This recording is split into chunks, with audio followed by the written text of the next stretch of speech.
Mark, our drywall finisher, is handling something right now that a lot of people have problems with, and that's a large crack right down the middle of a room.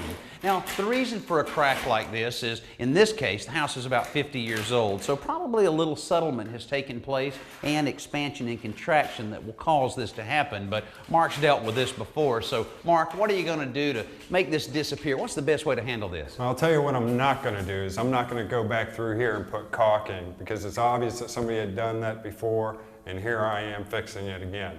So what we're going to do today is I like to go through and I like to score it or scrape it off with my 6-inch knife, get anything loose, any loose paint or any loose plaster. Right. And then from there I'm going to use a mesh tape. I prefer it over paper tape. It sticks, but when I mud it, the mud goes directly to the plaster, to the surface. It holds a lot better, and I've had a lot of good success with it over the years. I guess if any of it's loose, you would really have to put some screws in. And I know in this case, this is a type of plaster, so it's pretty rigid, but with drywall, sometimes you have to put a few screws in there. Absolutely. Sometimes with sheetrock, you definitely have to put some screws, maybe get up somewhere and put some dead wood behind it. I see.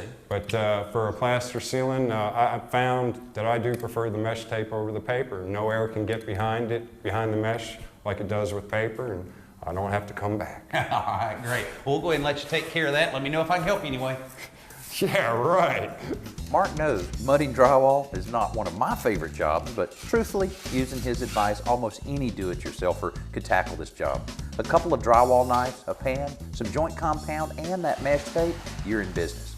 But with that said, sometimes it's just nice to sit back and watch a pro work. They make it look so easy, and no doubt they get it done a lot faster than I would.